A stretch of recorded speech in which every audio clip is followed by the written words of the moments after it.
Well, folks, how you all doing today? Oh, not too bad. So, been a long time since we've done one of these little live streams on YouTube. It used to be you could be much more free with the tongue. You could have opinions.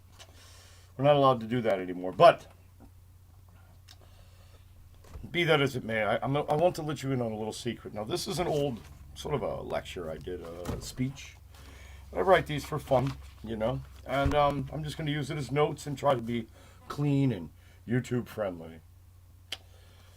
Well, How do I say this bluntly? There's a war on whiteness, a war on white people, and in this, whites are going to be referred to as the majority. Well, we're 6 out of 10 people in America, and more in every Western European country. I think it's 7 out of 10 even in France, and 9 out of 10 in Britain and so forth, are whites.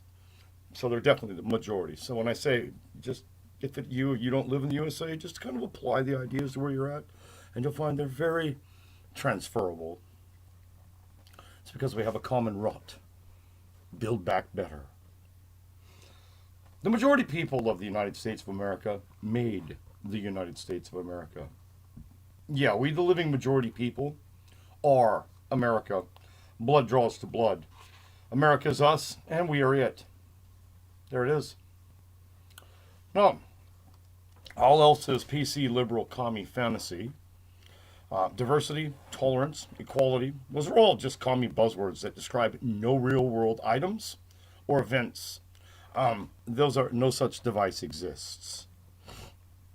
And save your nonsense about equality. I was born with epilepsy. I know goddamn well, madam, that it doesn't exist. You understand? I know for a fact it doesn't.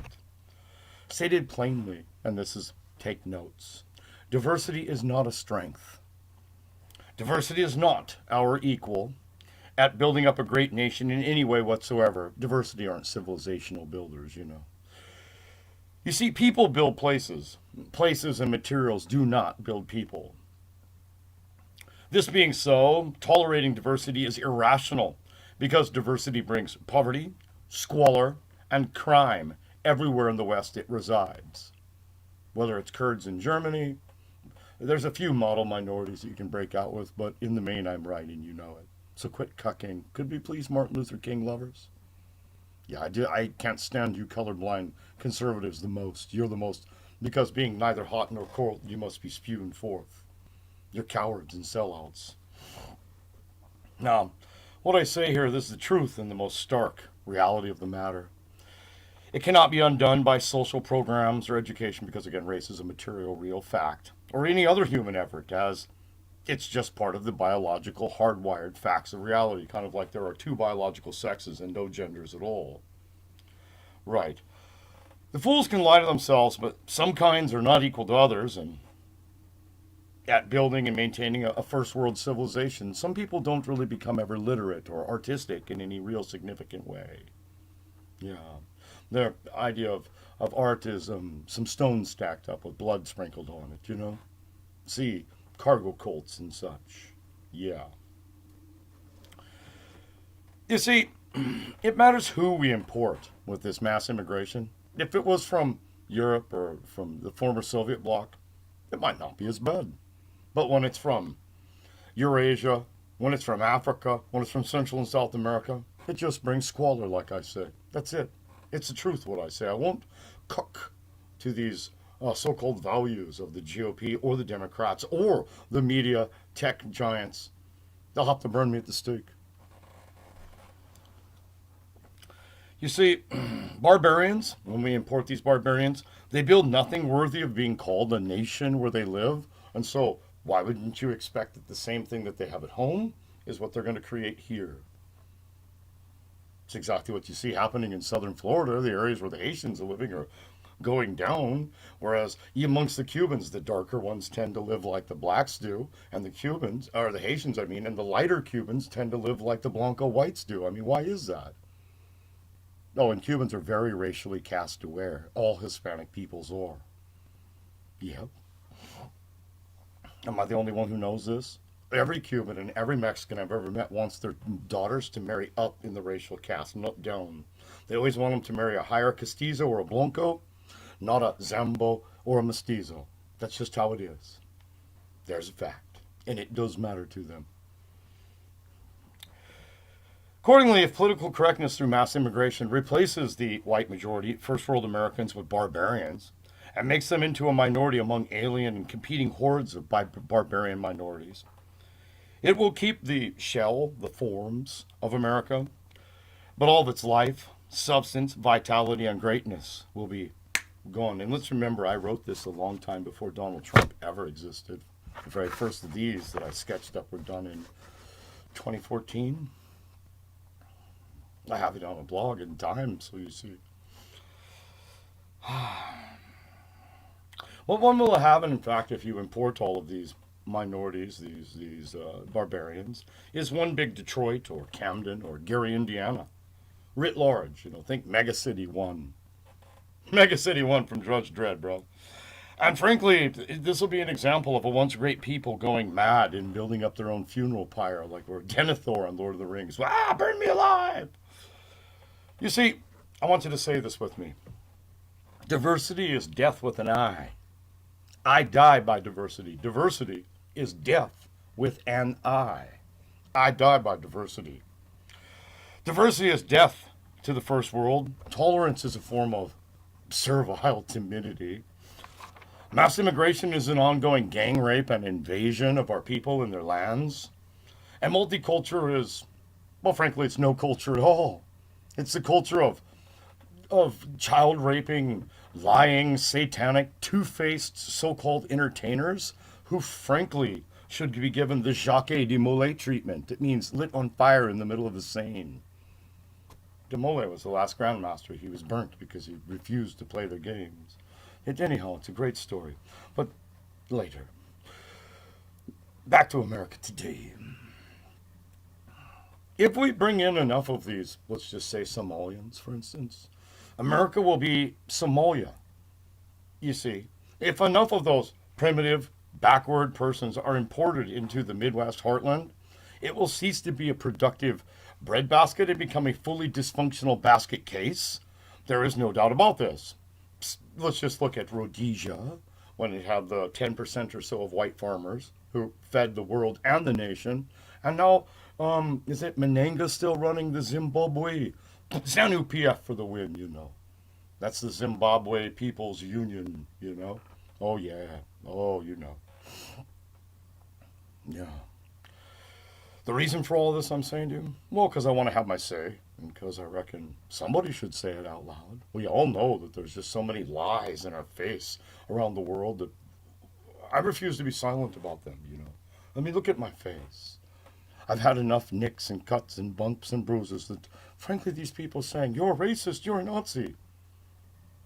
So they're terrified, of the KKK, of Adolf Hitler, of these white male domestic terrorists. So am I supposed to be offended that you're calling me one of these? I'm like, cats don't get offended when mice get afraid, Wolves don't care how sheep feel. Arr, So, let's just start at the top. Univocally, the people build the place in their own image. The place doesn't build the people. Somalians will rebuild Somalia. They will not make a nice little yeah for sure Sweden type thing like the Midwest used to be. Just like that's how it is. How it sits. Simple, really. There's just no equality about it. Why? Because quality doesn't exist as a function in nature. Therefore, any talk of it is rhetoric, not factual talk. And any law that tries to get to it is of the nature of Canute saying, halt tides, you shall not come in. It's nonsense. Okay, my sons, it's nonsense. So, whom, what group is the paramount question of history? Is the group going to be a 100 IQ, organized group who are capable of, operating as some kind of units and have stable nuclear families? Or is it going to be a 70 IQ bunch that have polygamy and the rest and practice cannibalism, witchcraft? And you see, the material you start with really makes the difference. So East Asians, for instance, Koreans, Japanese, they can make a high culture. It's different than ours. I wouldn't want to live with them. I wouldn't want to live under them. I don't want to mix with them. But I can admit they have a high culture, you see. I can admire their art. I can admire their poetry. I even admire the Bushido spirit, Go bonsai, you know what I'm saying? So you see, but I can't find anything comparable to this in the savages that occupy equatorial Africa down to the Cape that aren't the Dutch, the Portuguese, and some of the San just because they are left to their own, you know. But they're violent enough too amongst themselves to be true. However, the Bantu, you know, the Chozo, the Zulu, the Swahili, all these others, you know, they're freaking barbarians, man. Hutu and Tutsi is the normal affair, you know. Now, any rational people must see that the obvious and foreseeable result of importing these foreign tribes of people who butcher each other regularly in their home world country is to be invite violence and butchery and savagery here amongst your children and your kids.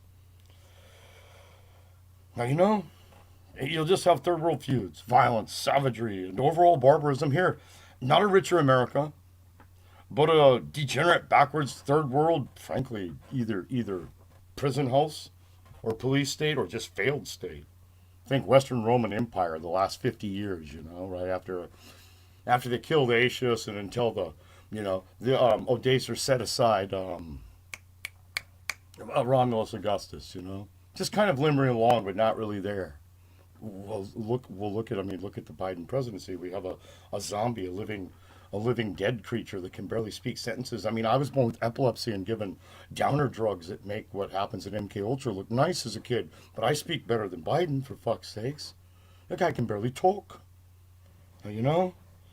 So, and that's what we have here in what was formerly the United States of America. Does everybody remember?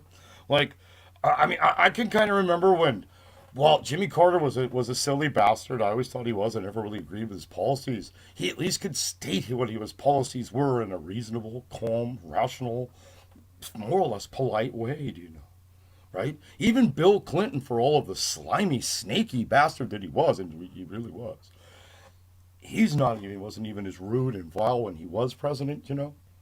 As the average media person is, and as the average member of the sort of elite in America are towards the deplorables, just these evil people who voted for Trump, I guess, you know. Now, I mean, the very fact is that, look, these people, by all this running of our border, they're going to create something like the Northern Ireland situation or the 40 Years' War, and there's no other real way around it because these people that are importing from the third world come from tribalistic environments where they're not going to go to the police here. They're going to form gangs, and then they're going to fight against each other in the streets like you see 18th Street Gang and MS-13 doing. No, there's a media narrative that started in the streets of America and then moved down to El Salvador and Honduras. Oh, no, Jefferson. No, it did not. They just wanted to pretend that because the name of the gang was originated here in LA, right? That somehow before that, these same types of gangs weren't running around the streets of, San Salvador, that's the main city in El Salvador, at the behest of these different communist militias being enforcers, pimps and enforcers. That's the best, nicest way. This is normal, dudes. Now, this is the slated future of America, of Great Britain, of Canada, Australia, New Zealand. South Africa is already, oh my God, the things I know about from there, fellas. But the fact is that who wants that? Do any of you? No, unless you fancy the idea of being overrun by this darkness by a horde of barbarians. Just giving up the land our fathers built, you must get your mind right and leave this idiotic, individualist, colorblind, singular fucking thing. Listen, in nature, how would any one person just fall from the sky and survive? Yeah, they have those stupid shows where they do it. But imagine if they had to do it for 6 months. How many of them would live? And how would they reproduce that way? Humans are gregarious animals, The family group of a man and a woman who reproduce children is just like the necessary engine to create more humans. I don't know what to say. And the little small community of huts that live near each other and help support each other is just the way it is. Okay? Now, you just got to leave the GOP plantation, fellas. You got to leave the conservative plantation. Whatever the so-called right-wing party in your country is, they got you on a mental plantation, man. Because, one, they want you to support idiotic economic policies that sound good, except for you get none of the benefits, while they play fight against real communists in the left who want to do destructive things against you that they never seem to be able to stop. No. Come on now. You must just reject the false and embrace the true. Say the following. We reject the false notion that humans are mere economic beings. We exist for more than just to work and make money. We affirm that natural human societies form from families, and thus are built upon the duties and rights of the members of those families. Or put differently, society exists so that families can produce living offspring that will be society in the future. If it isn't the case that your people should value having children over making money for some taskmaster, you're slaves. Now, we reject the liberal PC anarchist ideal of the so-called highest individuals that just never have existed. And all of Locke's arguments, all of John Mills's arguments, all of the communist arguments about production, value, exchange, all that other nonsense depend on this magical individual. And just no such device exists in nature, man. You know? This person, they say, of course, who has no loyalty, no duty, no higher morality than their own mere pleasure or gain. This has just never been the case, you know? It's because they've created a society where people resemble this that society's falling apart. You understand? Not because people were like this naturally. Yes, see, abnormal psychology. Anyhow, we affirm that man finds his highest expression when he does his duty to those he owes loyalty to, and when those in return do their duty to him. It's not complex. Have you and your friends ever done anything mutual for each other? Then you understand the idea, my son. Duty and loyalty are the basis for all civic rights, or at least they should be. You should have no one who doesn't feel that they have some kind of put in, take out from the whole situation, and loyalty to the outcomes of the situation that has any say in the situation. Doesn't that make sense to you, my friend? Does that sound radical to you, that we shouldn't allow parasites, destructive people, and those who are on a death wish to vote the rest of us into Jonestown-style suicide? Right. No. We affirm that we have a unique identity based on our majority ruling this land and that we value this identity, majority and land. We therefore reject the idea that we are just one among many that should share this land. To hell with that. This land isn't a toy for little children to learn proper manners about. And we also reject the idea that we have no right to our land or our majority, or that our identity is evil or bad or that's icky. Psh, go away, death cult. Be gone. Behind me, Satan. No. Having affirmed the above, we must unite behind our identity, our majority, and our history. We must unite behind our rightful majority. We must reject becoming a purposeful minority in our own lands. We must rally behind our identity proudly. Yep, that's right.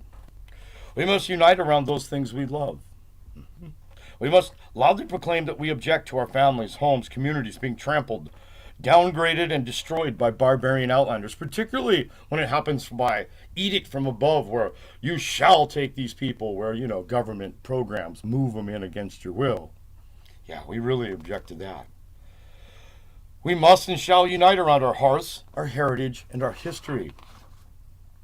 We shall unite around our people and our unique and special historical identity.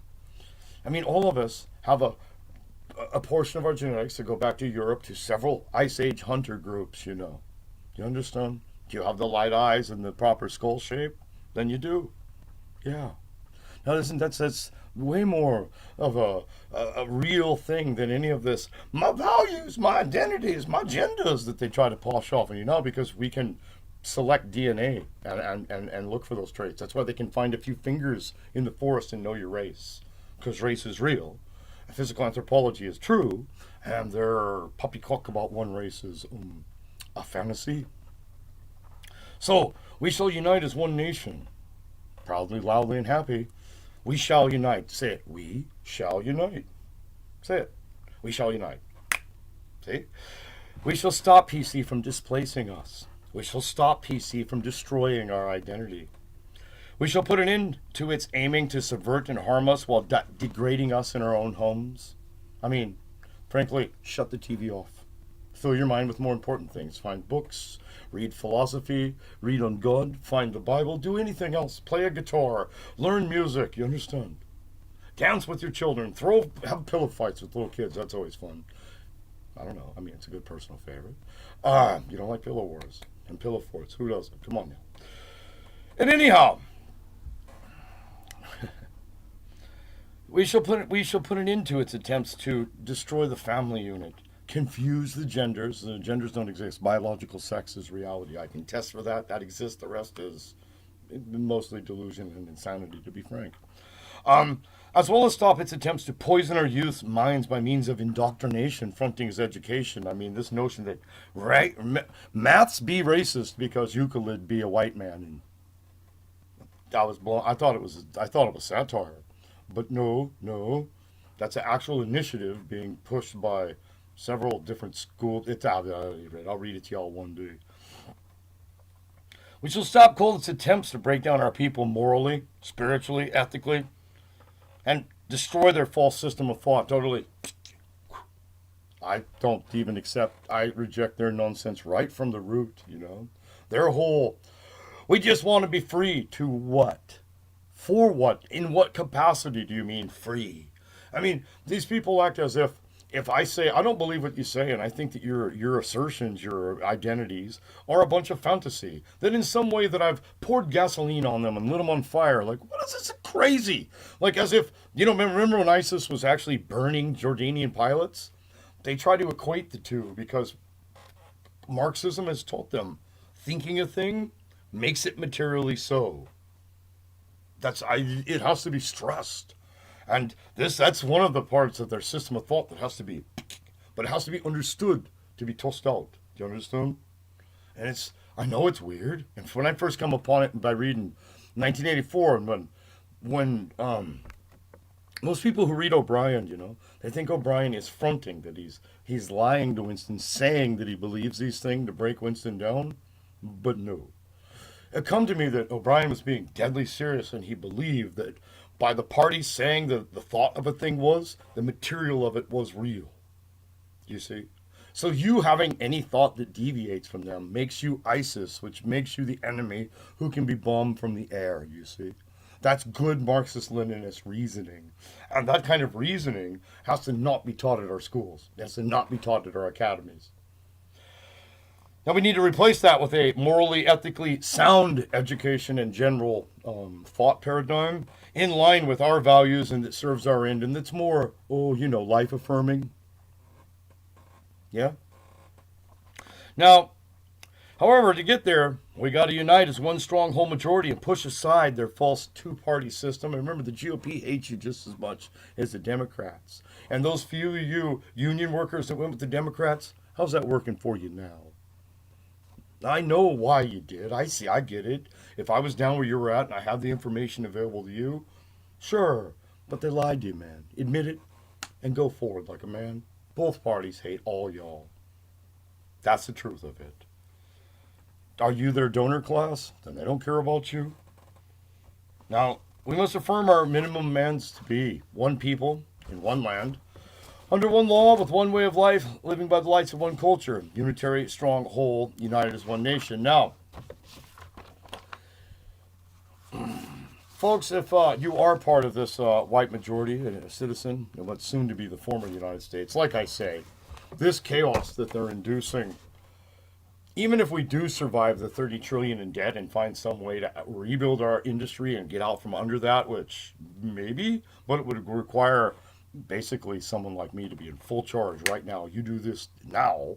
Maybe we could, because I'm not greedy, I'm not grubby, and everything I would order to do would put all of you to work. And thus, by putting you to work would spur the side economy without me needing to tend to the side economy. Basically, it would be a secondary economic effect that I wouldn't need to centrally plan because you all could just work that out.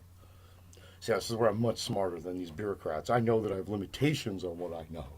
And what I know is to get America going again, we have to be producing concrete, steel, coal, petroleum, and then producing those into semi-finished items, and making those into finished items, and then either selling them domestically or exporting them. You see, that's reality. Yeah, you see. So, however, they're intent on going the agricultural colony Bantustan third world failed El Presidente for life model. So if you're if you're, as a citizen, I would highly advise you to think about your future outside of the political system mostly. Yes, it matters at your local level who's sheriff, who's mayor, who runs your city council, who's your, county officials, your state officials. But how's it, if anything, this election cycle should prove to you all, the federal government level, you all won. The rural people of the United States and the urban people who vote, GOP, won. Across the South, across the Midwest, across the entire West, they were cheated. And anyone who says otherwise, you can kiss my white ass. Now, I don't care if Google likes that or not. They fudged that, played that, rigged that, every which way. I mean, we all saw the man take the suitcase out. No, the purpose of this communism, they don't care if you know that they cheated. All they care about is having power. Do you understand? And you saying you cheated and such, that's not going to stop them, man. They don't care about that. You understand? They care about being the ones who control the narrative, who control what people know. Because then they can go around like the Cheka did. The Cheka were the first Soviet secret police, man. And they were made up of a lot of, it doesn't matter. We'll just start with Cheka. How about that? But anyhow, they would run around and arrest people and just invent crazy stuff. In fact, there's a movie called The Chekist, and I've mentioned it a lot of times, but this is a good place to put for it again. And I get nothing from this movie, by the way. Just find the best Russian translation available. There's 3 or 4 of them on Google. Some of them are so half-assed, it's ridiculous. One of them's literal English Russian, and one's proper, But even the bad English one, you can see what the Cheka were like. The composition of the 3 people were, one's a greater Russian, he's a scholar. One was his name was Katz, you just figure it out. And then one was a Bolt. That's pretty good for the Cheka. Yeah, that's about the right composition of personnel. And it's accurate throughout the movie cast, by the way. The Russians are not PC, Moreover, it shows the whole brutality of the court systems where they just bring people in, say, you've been charged up, ding, then shoot them. Not an hour later in big lines. You understand? No. And the crimes were as ridiculous as you said things against the system.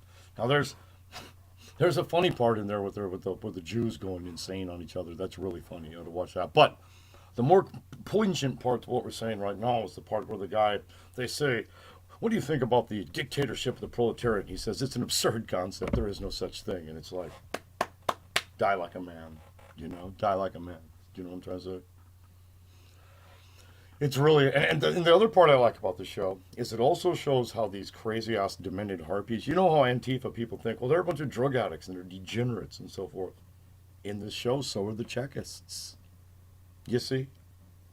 They're just utterly just deranged, doped up, drunken, bizarre people with some personality quirks that are absolutely scary, I mean, especially when you start to think about it, there's another bit in there that I think is most telling of how these sorts of round them up and destroy them systems eat their own tail. There's 2 bits. There's a snitch that they pay money to. He's still got the money in his pocket when he gets snitched out. Keep that in mind, rats. And then there's another bit where the Chekist himself, the main guy, the Russian scholar dude, he's kind of like the focus character, He goes to the wall himself at the end because he just breaks up and goes utterly insane, strips down naked and runs up to the wall and tries to have the other people shoot him. Do you know what I mean? And then he gets sentenced to court and found guilty.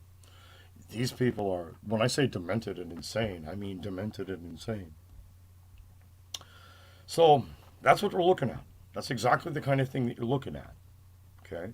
The Chinese secret police were even more insane. They had a political division that conducted these people's courts. Well, I'll put it this way. The Vietnamese, for all of their craziness that they've done since they adopted their little workers' paradise, people's courts is one of the things that they said, these are a little too insane. Ho Chi Minh put an end to it really quick, really fast, because he realized that if you just allow people to just let their angers and hatreds just go on any random person, that you can irrationally stir up any group of peasants. Ho also, unlike Mao, realized that a lot of these landowners and, merchants and such actually served a useful economic function to the Vietnamese peasants. I don't know. Think what you like. It's one of those weird anomalies. But yes, well, I mean, who stopped the Khmer Rouge from doing their little bloodbath?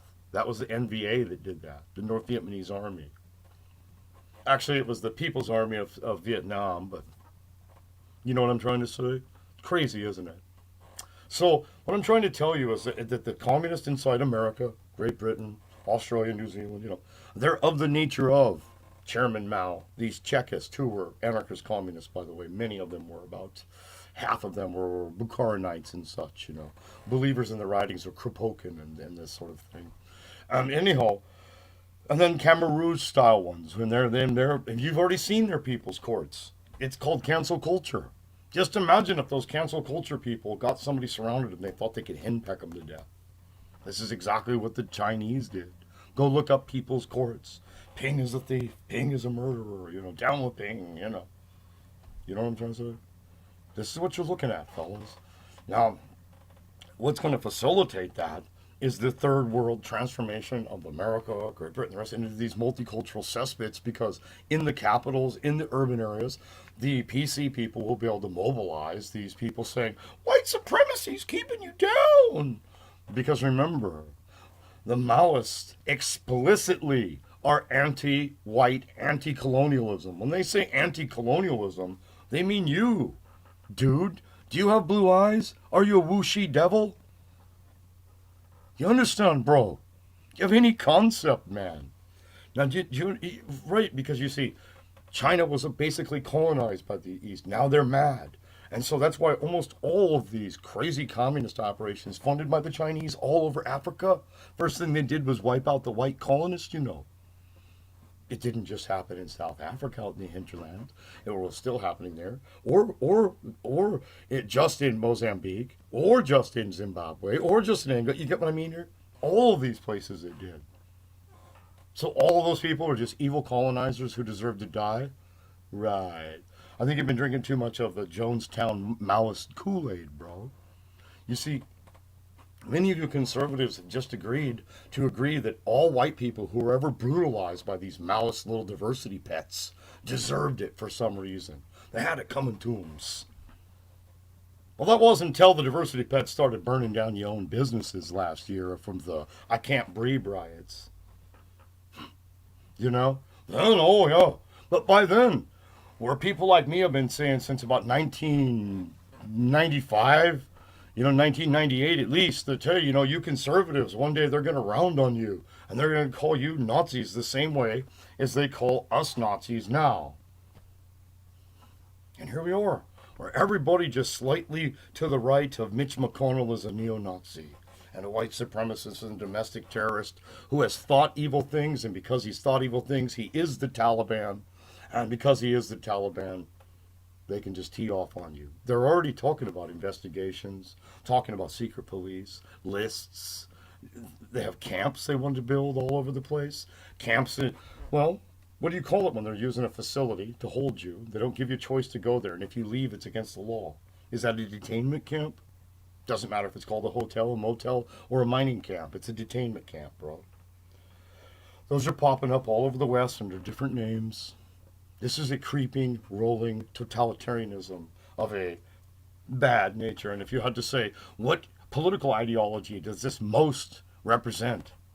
Maoism? China rolling up our back, like they've been doing since sometime in the 60s, when they've been pumping money in through their various sellouts. Kissinger and them, what do you think they did other than just legitimize this whole corruption? Do you think those students that uprised in the 1970s with proto-Maoist beliefs, the students for a new democratic society, do you reckon those Maoist beliefs just fell out of the sky to them? Or do you reckon a bunch of Chinese communist cadres came here, taught other people, infiltrated through Chinatowns and other diversity areas, and then used this as a lever to create various communist front organizations like Black Liberation Movement? Yeah, BLM, baby. Power of the people. You see, fellas, this is a long time in the coming up your back. It didn't just happen. It ain't Obama. This goes way back, at least to the civil rights era. We're going to call it to the 60s. The 68ers in Europe are much the same thing. There's a general sort of institutional takeover by these radical left elements in the media, in academia, and in the bureaucracies of the states. Does anybody want to try to deny that that's happening right in front of our face and that we continue to see its effects right to this very day? Now with the bastardization union between big tech, government, and these same far left forces that generally seem to seek either world globalists or some kind of Chinese Maoist type thing, or maybe, the Zionists. I don't know. Sometimes I think it could be the Arabs too. I guess it's really just who pays them the most money this week. So they're like a dancing hooker. That's always nice. That's reassuring when you can think of your government as a dancing girl in some Iranian titty bar. Yeah, that really sounds good to me. Well, with that, guys, I'm gonna get going. You all have a nice